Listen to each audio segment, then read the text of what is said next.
I have to confess I come to this debate on the three strikes legislation with some reluctance, because I find it very difficult to place myself in the shoes of a victim of a violent offence, and particularly a victim of a violent offence committed by somebody who is a repeat offender.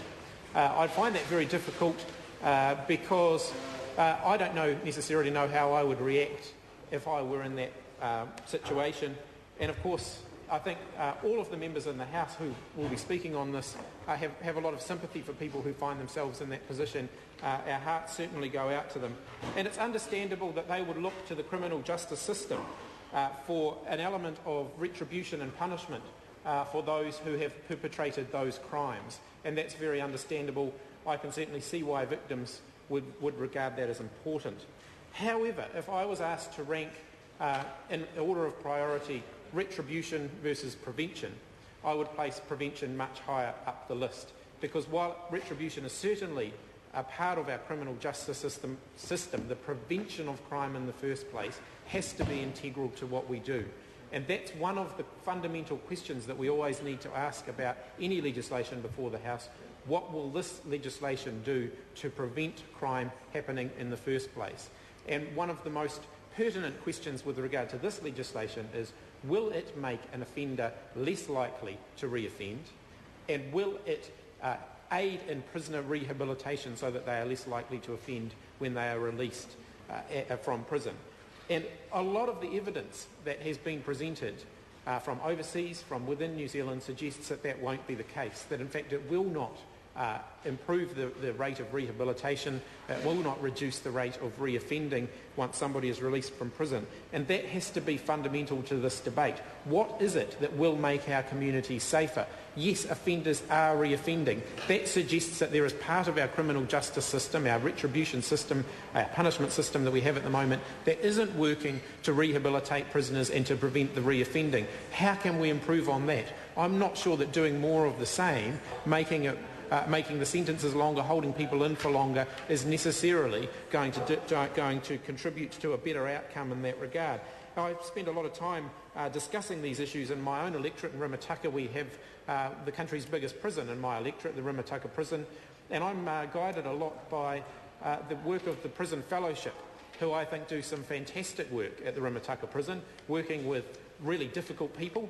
I was talking, the last person I spoke to about this bill before coming here was involved with the Prison Fellowship, and he said to me, I've met some people in prison who I think are really bad people and who I would hate to think of as being out there in the community, but I've also met some people working in the Rimutaka prison that I would be proud to introduce you to.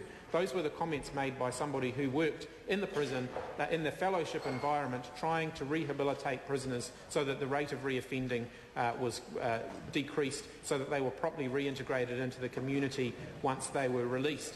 And I really take that on board. They don't think that this policy is a good policy because they see that there are a number of problems with it. For example, prison discipline could well become a problem if somebody has all hope of being released from prison removed from them. So if they know that they're in for a very, very long time, there is no chance of parole, then what is it that's going to actually provide them the incentive to reform, to behave, to try and better themselves in prison? That's the feedback that I get. I also have a number of prison officers in my electorate who I interact with on a reasonably frequent basis. They do one of the toughest jobs that I could possibly imagine. They deal with some of the most difficult, actually quite awful people quite often, and they are concerned, a lot of the prison guards I talk to, about the implications this bill will have on their ability to control the people who are in prison. And so I have a lot of sympathy with that. I can understand the argument that they are putting forward. In fact, I think what we should be doing is looking to refocus the debate in this area about how it is that we can stop so many people landing up in prison in the first place. Because all of the evidence that I've seen so far suggests that putting someone in prison actually makes them probably more likely to reoffend. It makes them a worse criminal quite often as they come out of the other end of it because they become so disconnected from society.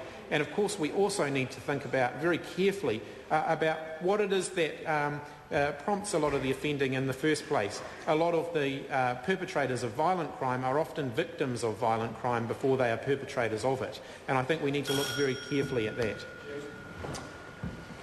David Garrett.